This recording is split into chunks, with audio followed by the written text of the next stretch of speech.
Hello, guys. Welcome to another exciting episode on the show, Control or Be Controlled, a podcast designed to help you start thinking differently and take control of your life. And I remain your host, Darlington. Today's guest is Christine Handy, an international print and runaway model, author, keynote speaker, humanitarian, breast cancer advocate, social media influencer, and filmmaker. Christine, welcome to the show. Thank you so much for having me. All right, Christine, I would also like you to introduce yourself to my audience. Hi, everybody. My name is Christine Handy. I am for 4 decades, I've been a model in the space. I ultimately was diagnosed with breast cancer at the age of 41 and then wrote a book about my journey and transformation from being very focused on superficial things and my external value to ultimately who I was. That book was bought to be a film and ultimately made into a film, which comes out this fall. I've tried to use all the different areas of my story, especially the difficult ones, to be an inspiration, to provide hope, and also to show how if we lend courage to others, we can really save other lives. All right, thank you so much. So I have some questions here for you. You have experienced incredible challenges, including serious illness and major life changes. What has helped you stay positive through those seasons? I think ultimately, when I focused on fear, I became emotionally strangled. And when I let go of that fear and realized that I couldn't control the outcome of any of those illnesses, and when I clung to hope, I became more hopeful, and it really opened up my life. And so I think that when we focus, what we focus on, we ultimately become, whether that's fear, whether that's hope, whether that's isolation, whatever it is, the adjective you want to put next to that, we become that. And so I really, it's funny, as a model, maybe in my greatest moments of modeling, I was probably my most insecure. And it wasn't until all of those things that were external measures of mine were taken away that I realized that who I was and how I want to live my life going forward. And it was by borrowing other people's courage for a while until I could have my own courage. And once I regained my health and focused on hope instead of fear, I was able to really make a difference in the world and be a light and share the story of vulnerability in hopes that it would help somebody else in their own journey. Okay, so what did your experience teach you about beauty, identity, and accepting yourself? Well, it's a good question. Multi-level answer. Identity is oftentimes, at least in my experience, put upon us. And if we allow people to put their opinions of us on us and we accept that, then our identity becomes something of a tether. Like you don't really get to make up your own mind about your identity. You have other people make up their mind about your identity. And I lived that for a very long time. But once I took back my identity and really did the introspective work to figure out who I was inside, then I was able to decide what I really wanted to do with my life. And instead of being a victim and a victim to what was happening to me, I decided that I would be a vine and allow the misfortune and allow the difficulty in my life and use storytelling to not share the story out of pity, but share the story out of hope. Like, we can get through things with a certain focus. And for me, that was a focus on faith and not on fear. And so I think that what we're tethered to really can dictate the decisions we make in our life. When I was the most fearful in my life or the most insecure, I made really bad choices. And when I became kind of enlightened into really what mattered in life, which was helping other people, it was not material items or, superficial success, then I was able to really ironically become more successful inside my own self, but also, I guess, in light of society's views of what success is. So I think, making good decision making comes from a very solid sense of self-worth and doing a lot of introspective work on how you feel about yourself is so critical. Moving on, for someone going through a major life change or traumatic event, what advice would you give them? Well, I would definitely surround yourself with people that gave you hope. I would seek stories of hope. When I was diagnosed with any illness, I've had a few, I sought out different stories. And when I sought out different stories that ended in a funeral or fear, then I became more afraid. But when I found stories of survivorship and hope, I became more of that. And so I think if with any diagnosis, we want to talk to people and to see what people go through during that, whatever illness it is. So I would be careful who you seek out and what voices you're listening to. When I was diagnosed with cancer, I had to really get rid of some of the people in my life in a graceful way that were really very condescending and critical about my journey and weren't really helping me stay focused on faith. They were more keeping me focused on fear. So I think it really matters who you pay attention to, what voices you're listening to for self-care and for recovery. Okay, so you talk about the importance of mindset during your cancer journey. What are some mental shifts that helped you keep moving forward? Well, the first thing I did was I let go of the negative self-talk. And that sounds like cliche and easy to do. It took me a long time. I really had to take thoughts captive when they weren't positive and when they were critical about myself. And I would stop those thoughts and I would replace them with something more encouraging and more positive.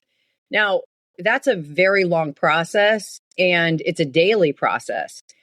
But I think it's really important to do, and you can start it at any time in any season of your life. But if we accept, criticism and negative thoughts from our own minds, I think it sets us up for disappointment and for a more difficult life.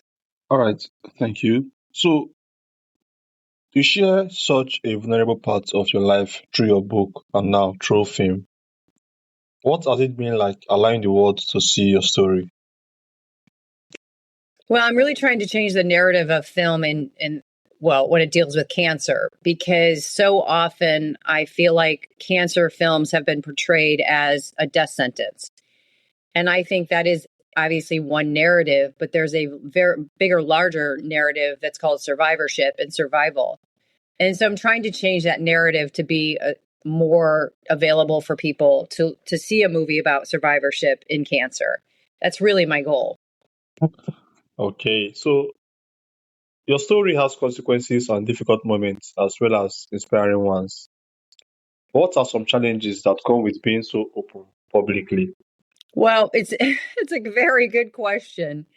You know, for some reason in society and culture, when people get to a certain level of success, I call it the Britney Spears phenomenon. When she was at her greatest success and she was going through kind of a mental breakdown and she shaved her head and people at her greatest success, people started to tear her down. And then when all of a sudden she has a mental breakdown and she's shaving her head and she's making these really kind of interesting public appearances, people start to lift her up. And I don't understand that really. Why don't we just lift each other up all the time? Why do we have to wait till moments of real disaster to care for each other? And why, when somebody achieves something extraordinary, are we put out by that or jealous of that? And so I think that, sharing such a story of vulnerability often comes with haters, right? Especially, the more successful you are, the more the haters, they say. And I think that's very true. But again, if you're focused on being a vine in the world and not being a victim, then you really kind of ignore that banter. If people want to criticize me, that's really their issue, not mine. And so I don't pay a lot of attention to that, because it doesn't serve what I'm trying to do. I'm trying to be a voice of hope, not of fear and not of contention. So I'm not going to participate in that kind of negativity. Okay, so you often talk about community and the importance of showing up. Did people show up for you during your hardest moments, and how did that shape your mission? Well, I think in times of great difficulty and if you are isolated, it becomes extraordinarily harder to get through. I believe that everybody needs a community, even if it's just one other person, to help them stay hopeful and stay in alignment with focusing on hope and not fear. Of course, some people need more than one person, but I think community and being in person is critical during difficult times of life. It's this old saying that you always show up for weddings and funerals. Why? Well, those are really important moments for people. And why is it important to show up? Because life is valuable and people should show up for you. And so I think that this whole COVID thing that we all went through and the isolation of that really taught us a big lesson that we really are meant to be interacting with people, not just online, but in person. And community really does save lives. Okay, so after everything you have experienced, what does courage mean to you today? Courage means showing up afraid. Okay, so why did you decide to be so transparent about both the beautiful and painful parts of your journey?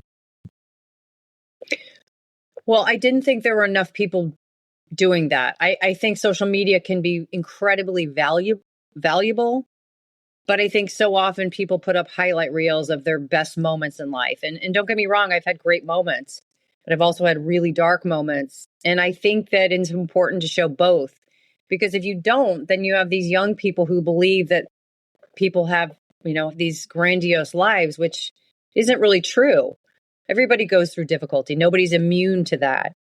And so I think by sharing stories of difficulty and vulnerability, it evens out to some degree the highlight reels that that so often people put out there.